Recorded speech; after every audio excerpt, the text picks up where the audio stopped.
India దగ్గర ఉన్న most powerful వెపన్స్లో అగ్ని-5 missile అనేది ఒకటి. సో ఈ అగ్ని-5 మిజైల్ని ఎవరు డెవలప్ చేస్తారు అండ్ బ్యాక్గ్రౌండ్ ఏంటో చూద్దాం. సో 1980స్లో integrated guided missile development programme ద్వారా ఇండియా కొన్ని బాలిస్టిక్ మిజైల్స్ని డెవలప్ చేసింది. ఈ ప్రోగ్రామ్కి హెడ్గా ఏపీజే అబ్దుల్ కలాం గారు ఉన్నారు.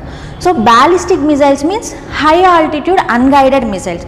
సో ఇనిషియల్గా థ్రస్ట్ని అప్లై చేసినప్పుడు ఈ మిసైల్ అనేది కొంత డ్యూరేషన్ వరకు ట్రావెల్ అయ్యి తర్వాత gravitational force of the earth వల్ల కింద పడిపోతుంది అనమాట ఈ బాలిస్టిక్ మిజైల్ అనేది. ఇది హై ఆల్టిట్యూడ్లో ట్రావెల్ అవుతుంది.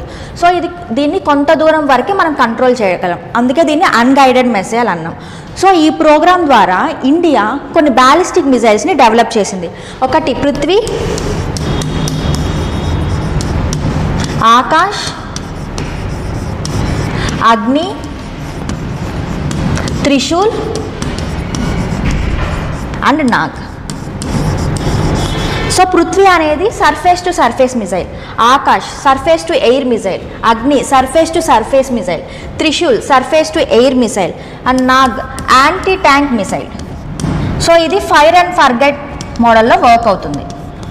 సో అగ్ని-5 మిజైల్ యొక్క యూనిక్నెస్ చూసుకుంటే nuclear capable war head missile అనమాట ఇది. And inter continental ballistic missile. దీని యొక్క రేంజ్ వచ్చేసి 4000 కిలోమీటర్స్. సో దీన్ని intermediate or medium range surface to surface ballistic missile అని అంటాం. దీన్నే మిషన్ దివ్యాస్త్ర అని కూడా అంటాము. ఇందులో 3 స్టేజెస్ ఉంటాయి. ఈ 3 స్టేజెస్లో సాలిడ్ ఫ్యూయల్ అనే దాన్ని యూస్ చేస్తారు. అండ్ ఇందులో for the first time India MIRV టెక్నాలజీని యూజ్ చేసింది, multiple independently targetable reentry vehicle. జనరల్గా ఒక మిజైల్లో ఒక వార్ హెడ్ ఉంటుంది, బట్ ఇక్కడ ఈ మిజైల్లో different number of multiple warheads ఉంటాయి. అండ్ ఈ మల్టిపుల్ వార్ హెడ్స్ అనేవి మల్టిపుల్ టార్గెట్స్ని హిట్ చేస్తాయి. సో ఈ టార్గెట్స్ కూడా ఒక లొకేషన్లో ఉన్నవి కాకుండా డిఫరెంట్ లొకేషన్లో ఉన్నా కూడా ఈ మల్టిపుల్ టార్గెట్స్ని హిట్ చేసే క్యాపబిలిటీ దీనికి ఉందన్నమాట. అండ్ ఇలాంటి టెక్నాలజీ ఉన్న కంట్రీస్లో ఇండియా అనేది 6th ప్లేస్లో ఉంది.